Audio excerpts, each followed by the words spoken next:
Hai semuanya, gimana kabar kalian? Ada yang masih rebahan? Kalau ada, sini gua dongengin dengan alur cerita film yang seru banget. Kali ini gua akan merangkum sebuah film sang legenda sepak bola yang pastinya akan membuat kalian semua takjub dengan kegigihannya. Dan film ini berjudul Lev Yashin yang dirilis pada tahun 2019. Bercerita tentang jatuh bangun Lev Yashin, mengejar mimpinya hingga dinobatkan sebagai kiper terbaik pada masanya dan satu-satunya kiper yang mendapatkan penghargaan Ballon d'Or sampai saat ini, yang kemudian diangkat menjadi sebuah film kisah nyata. Daripada membuat kalian semakin penasaran, langsung aja ke alur ceritanya. Sebelum kita lanjut ke alur ceritanya, silakan klik tombol subscribe terlebih dahulu ya, biar genap 1000 nih guys. Oke, makasih. Так что постарайся. Pada tahun 1949 terjadi pertandingan sepak bola antara tim dari Stolin melawan tim dari Moskow. Dari kejauhan terlihat seorang kiper muda dari tim Dinamo Moskow menarik perhatian para penonton karena permainannya yang di luar nurul. Kiper muda tersebut bernama Lev Yashin. Dari bangku penonton, seorang kiper senior dari tim yang sama bernama Koumits ikut memantau pertandingan. Tak lama kemudian Dinamo Moskow harus kebobolan 1 gol karena Lev Yashin gagal menjaga gawangnya. Penonton menertawakan kegagalan Lev Yashin. Kemudian ketika waktu istirahat selesai, para pemain kembali ke lapangan untuk melanjutkan pertandingan. Saat itu Lev Yashin tak kunjung terlihat. Di ruang ganti, Lev Yashin termenung. Beberapa saat Lev Yashin segera menyadarkan diri dan kembali ke lapangan. Hal itu membuat kecewa penonton yang sudah bertaruh bahwa Lev Yashin tak akan muncul. Pada tahun 1950, meskipun mendapat banyak kritikan dan ejekan mengenai gaya permainannya, Lev Yashin tetap berlatih dengan giat. Dia selalu datang saat fajar untuk latihan sendiri, hingga pelatih Ivan menganggapnya gila. Hari itu ketika sedang latihan pagi seperti biasa, pelatih Ivan datang bersama pelatih bernama Yakusin. Saat berlatih bersama, pelatih Ivan menegur Lev Yashin yang selalu keluar dari garis gawang yang saat itu menjadi batas wilayah seorang kiper. Lev Yashin mengatakan kalau dia bisa melihat situasi lapangan lebih baik saat maju ke depan. Akibat hal itu, dia pun digantikan oleh kiper lain bernama Sanaya. Sepulang latihan, temannya bertanya mengapa dia selalu membantah instruksi pelatih. Lev Yashin menjawab, dia ingin bermain dengan baik. Seorang kiper bukanlah pot bunga yang diam di tempat. Menurutnya, tidak ada gunanya jika kiper tidak bermain dengan rekan tim lainnya. Meskipun di tim dia dikenal pembangkang, namun orang-orang di lingkungannya tampak sangat menghormati dia yang seorang atlet. Pada latihan berikutnya, Lev Yashin berdiri di belakang gawang yang sedang dijaga oleh Koumits. Dia bergerak seperti bayangan yang mengikuti setiap gerakan Koumits.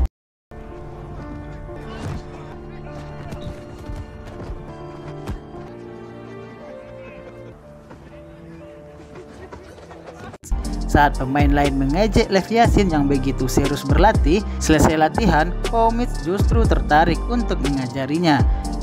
Dia pun mengajarkan beberapa trik untuk menjaga gawang. Selesai latihan bersama Lev Yashin, dia bertanya kepada Koumits, mengapa dulu orang Inggris memberi julukan harimau? Koumits menjawab dia tidak tahu. Lev Yashin kemudian berkata bahwa dia ingin bermain seperti Koumits. Sebelum berpisah, Koumits memberi saran pada Lev Yashin untuk memanfaatkan tinggi badan yang menjadi kelebihannya. Sebab tidak ada kiper yang memiliki kemampuan yang sama. Dia juga berharap suatu saat apa yang diajarkan bisa berguna. Masih di tahun yang sama, Koumits dan timnya melakukan pertandingan melawan tim Sparta. Saat itu, Dinamo Moskow unggul 1-0. Semua orang begitu mengidolakan Koumits yang selalu berhasil menjaga gawangnya. Tapi kemudian saat Koumits melakukan penyelamatan berikutnya, kakinya tertendang oleh pemain lawan.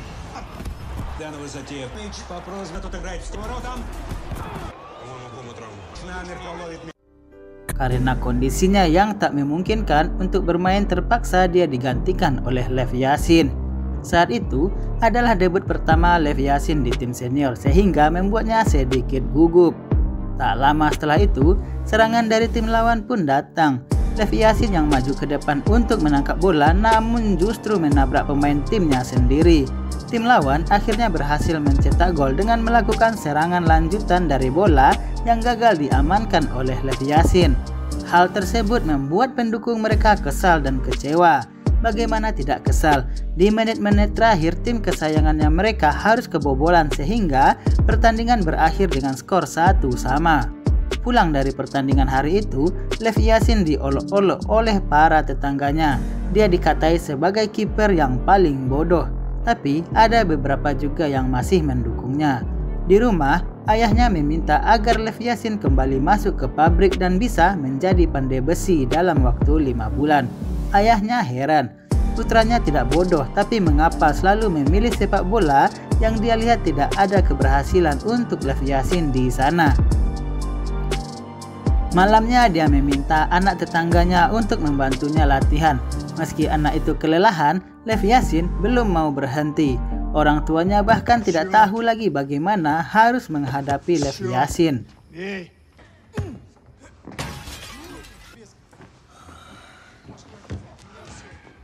Hari berikutnya Lev Yashin pergi menjenguk Komits di rumah sakit.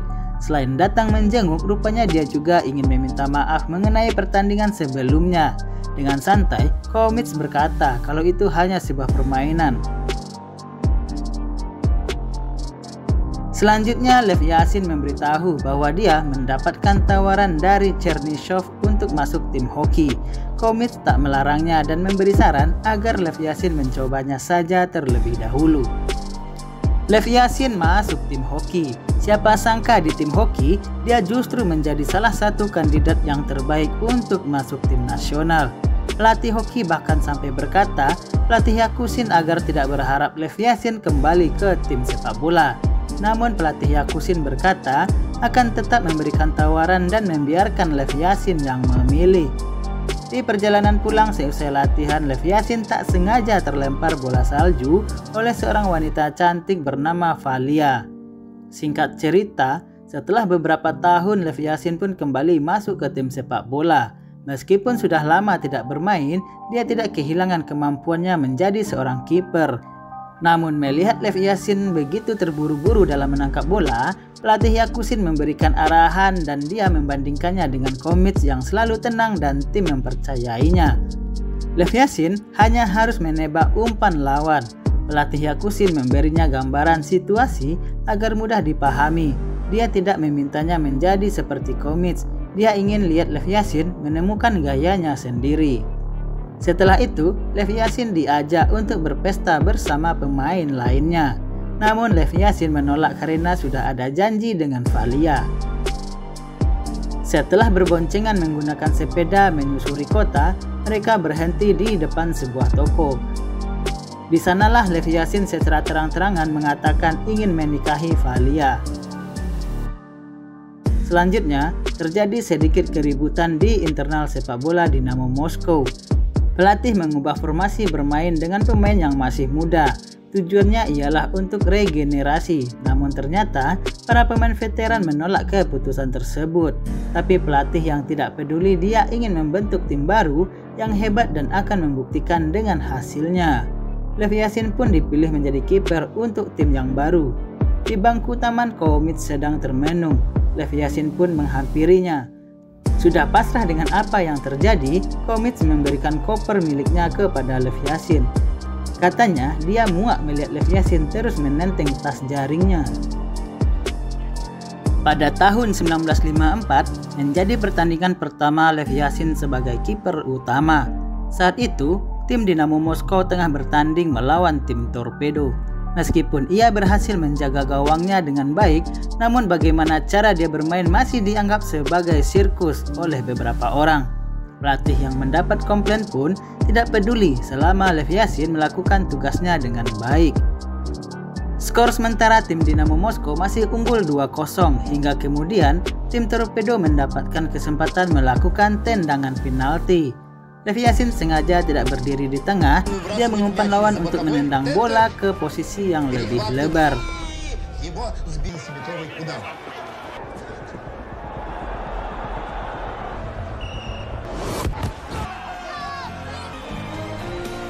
umpan yang berhasil sehingga dia bisa menangkap bolanya.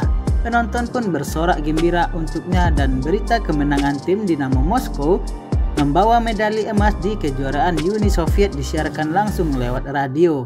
Kebetulan saat itu Valia bekerja di kantor radio. Dia pun merasa senang dengan keberhasilan kekasihnya itu. Selesai bekerja, Valia dijemput oleh Lev Yashin yang membawakannya bunga. Setelah itu, Lev Yashin membawanya ke kantor pernikahan, namun terjadi sedikit masalah ketika Valia menolak menggunakan nama Yashin sebagai nama belakangnya. Valia berkata ingin mempertahankan namanya untuk berjaga-jaga. Hal tersebut membuat Lev Yashin marah. Dia langsung keluar dari kantor pernikahan meninggalkan Valia. Ketika Valia memanggilnya, Lev Yashin berkata, gunakan nama Yashin atau Valia tak menjadi istrinya. Valia yang merasa bersalah mencoba menemui Lev Yashin di tempat latihan. Akhirnya, mereka pun benar-benar menikah. Pesta perayaan pernikahan mereka hanya dihadiri oleh keluarga dan beberapa teman dekat saja.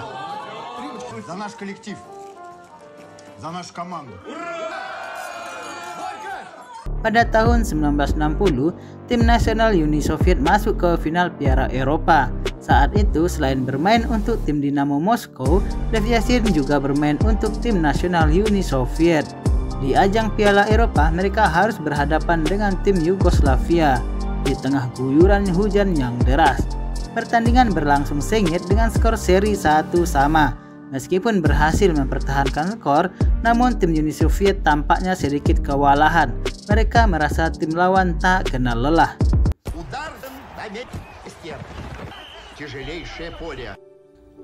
Pelatih mereka saat itu, Gavrila Dimitrich, memberikan kata-kata untuk membangkitkan semangat tim. Babak tambahan kemudian dimulai. Tim Yugoslavia menyerang dengan keras, namun Lev Yashin berhasil menangkap bolanya dengan hebat. Siapapun yang menonton pertandingan itu pasti merasa tegang. Serangan dari lawan tak juga berhenti, tapi lagi-lagi Lev Yashin berhasil menghentikannya.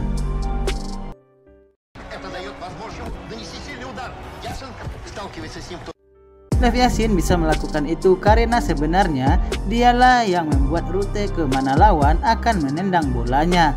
Tentu itu semua dilakukan atas kerjasama timnya. Santiago Bernabeu, presiden dari klub besar Real Madrid yang menonton pertandingan itu, begitu terkesan dengan kemampuan Lev Yashin.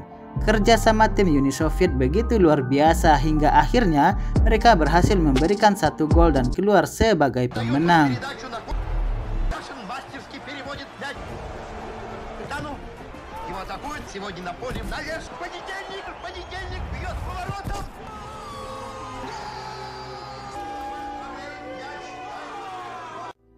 Kebahagiaan tak hanya dirasakan pemain, namun seluruh pendukung mereka di Uni Soviet. Semua media mengelilingi Lev Yashin untuk mengambil gambar. Dia telah membuat kagum dan menjadi idola baru bagi semua orang. Di pesta penghargaan bagi tim pemenang, Santiago Bernabeu menawari Lev Yashin kontrak untuk bergabung dengan Real Madrid. Tak tanggung-tanggung dia memberikan cek kosong agar Lev Yashin bisa mengisi sendiri harga yang diinginkan. Namun Lev Yashin menolak tawaran tersebut karena dirinya masih ingin bermain dengan timnya. Santiago Bernabeu pun menghargai keputusan Lev Yashin. Pelatih Gavrila Dimitrich yang ada di sebelah mereka tentu merasa senang. Salah satu pemain terbaiknya tak jadi diambil orang. Selesai berpesta dengan rasa bahagia yang sulit diungkapkan, tanpa rasa malu mereka mulai menari-nari di depan sebuah toko. Ketika teman-temannya mulai pergi, Lev Yashin menatap salah satu baju yang terpajang di toko tersebut. Dia ingin membelinya mantel bulu untuk istrinya, namun harganya yang terlalu mahal. Kepulangan tim Uni Soviet disambut meriah oleh media, keluarga, serta penggemar. Sesampainya di rumah, Lev Yashin memberikan sebuah oleh-oleh yang dia beli untuk putri kecilnya. Tak lupa, dia memberikan mantel bulu untuk Valia yang berhasil dia beli dari hasil patungan bersama teman-temannya. Valia begitu senang, dia tahu pasti harga mantel bulu tersebut mahal. Valia menemukan jahitan yang belum selesai dan tak ada liner pada mantel bulu itu. Lev Yashin langsung berkata akan pergi membelikannya lagi, tapi Valia mencegahnya. Dia berkata akan memperbaikinya sendiri. Hari berikutnya, Lev Yashin mengajak istrinya memancing. Valia membandingkan dengan keluarga lainnya yang berlibur ke luar negeri. Lev Yashin mengatakan mereka akan berlibur saat dirinya pensiun nanti. Baginya, tingkah istrinya begitu lucu hingga dia tak bisa untuk tidak tersenyum tiap kali melihat Valia. Tiba-tiba Valia berkata dirinya tak enak badan.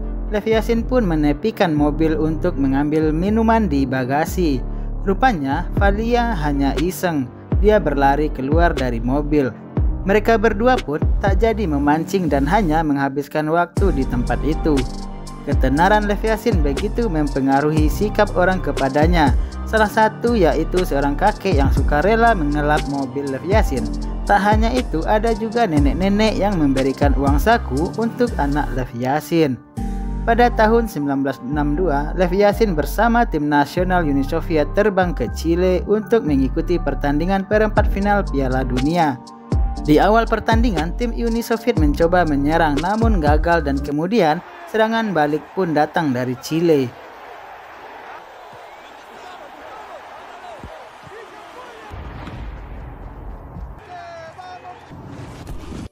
Ketika Lev Yashin mencoba menyelamatkan gawangnya dari bola yang datang, tanpa sengaja pemain lawan terus maju dan menendang kepala Lev Yashin dengan keras. Semua teman-teman serta pelatih begitu khawatir dan terjadi sesuatu. Mereka berusaha mengembalikan kesadaran Lev Yashin yang saat itu tidak pingsan namun tidak merespon ketika ditanya. Akhirnya Lev Yashin sadar, pelatihnya tidak membiarkannya istirahat terlebih dahulu. Baik pelatih maupun orang-orang menaruh harapan yang begitu besar kepada Lev Yashin untuk memenangkan pertandingan. Komits yang menonton saat itu berpendapat kalau Lev Yashin butuh istirahat setelah sebelumnya bertanding melawan Uruguay. Setelah kejadian itu, kondisi Lev Yashin tidak terlihat baik. Dia 2 kali gagal menahan serangan dari Chile yang membuat kekalahan untuk tim Uni Soviet. Tidak ingin kekalahan dianggap sebagai kesalahan tim, seorang jurnalis yang meliput pertandingan itu ditekan oleh atasannya untuk membuat berita bahwa kekalahan itu disebabkan oleh kiper yang tidak melakukan tugasnya dengan baik. Jurnalis itu sudah mencoba menjelaskan kalau mereka tidak tahu kondisi setelah pukulan keras di kepala sang kiper. Namun bagi atasannya, mereka harus mencari seseorang untuk disalahkan. Terpaksa jurnalis itu membuat berita seperti yang diperintahkan. Sepulangnya rombongan tim ke Uni Soviet, tak ada lagi yang menyambut mereka kecuali keluarga masing-masing. Ketua Persatuan Sepak Bola Uni Soviet pun mengatakan pada pelatih Gavrila Dimitrich bahwa mereka tak bisa mengatakan kekalahan disebabkan oleh tim. Mereka harus mempertahankan reputasi tim dan kembali berjuang pada Piala Eropa yang akan segera datang. Dia bahkan sedang merencanakan pensiun untuk Lev Yashin. Pelatih Gavrila Dimitrich tidak setuju. Dia berkata mereka tak berhak memutuskan hal itu karena Lev Yashin berharga bagi tim.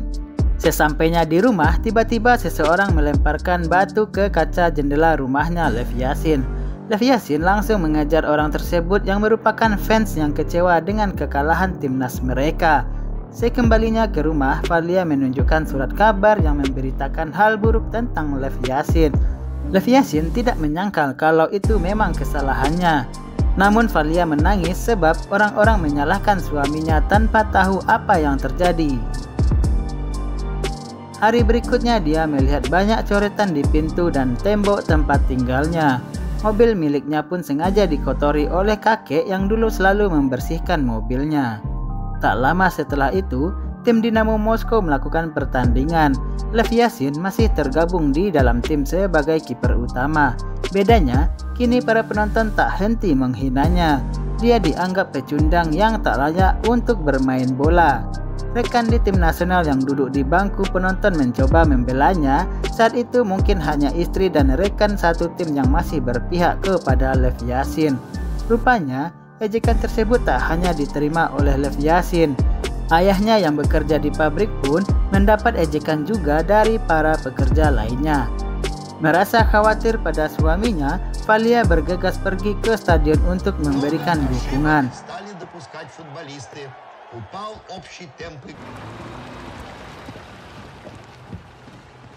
Namun sesampainya di sana, petugas hampir tak mengizinkannya masuk jika saja tidak ada teman Lev Yashin yang membantunya. Ketika melihat ke arah lapangan, Lev Yashin sudah digantikan. Orang-orang pun tak ada yang memberitahu kemana Lev Yashin pergi. Hingga malam, Valia menunggu suaminya dengan rasa cemas. Sehingga kemudian Lev Yashin pun pulang dalam keadaan mabuk. Dia meracau menceritakan bagaimana penonton di stasiun berteriak menyuruhnya keluar dari lapangan dan pensiun. Valia mengerti kalau suaminya itu sedang banyak pikiran, jadi dia tetap mengurus Lev Yashin dengan baik. Tiba-tiba, Lev Yashin mengungkit masalah dahulu ketika Valia menolak menggunakan Yashin sebagai nama belakang. Karena itu Valia pun marah. Hari berikutnya, Lev Yashin pergi memancing. Dia duduk sambil mengingat masa lalu ketika dia pertama kali tertarik sepak bola. Dulu, dia tak ingin menjadi kiper, tapi ingin menjadi penyerang. Tapi badannya yang tinggi membuat dia selalu dijadikan kiper saat bermain dengan teman-temannya. Dia juga mengingat kata-kata bahwa menjadi kiper harus berani jatuh dan bangkit lagi. Tiba-tiba, sekelompok anak kecil menghampirinya. Mereka meminta dia membuktikan bahwa dirinya benar-benar Lev Yashin. Di dekat gudang jerami pun dia pun bermain dengan anak-anak tersebut.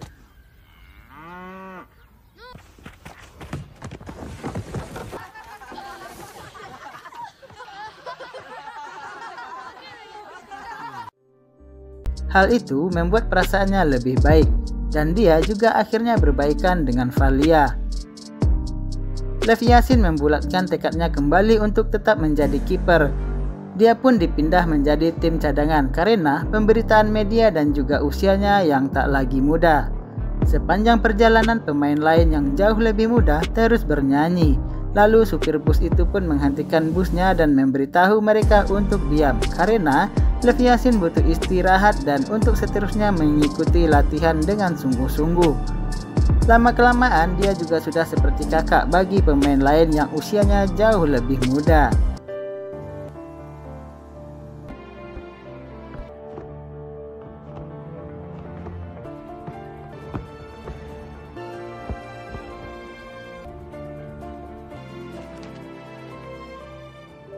Dua tahun pun berlalu. Pihak klub mendapatkan surat dari FIFA yang mengundang Lev Yashin untuk bergabung dengan tim yang akan melawan tim Inggris dalam pertandingan Match of the Century yang akan diadakan pada Oktober tahun 1963 di Stadion Wembley. Pertandingan ini merupakan pertandingan para bintang sepak bola sebagai peringatan 100 tahun sepak bola Inggris. Tak hanya itu, di dalam surat juga tertulis bahwa Lev Yashin dinobatkan sebagai kiper terbaik dan akan menjadi kiper untuk tim dunia atau tim bintang. Saat diberitahu mengenai hal itu, Lev Yashin tentu saja tidak percaya dan mengira itu hanya gurauan. Setelah isi surat itu dibacakan seluruhnya, barulah Lev Yashin merasa kaget sekaligus senang di waktu bersamaan. Singkat cerita, pertandingan itu pun dimulai. Lev Yashin tidak kebobolan satu pun meski telah diserang berkali-kali.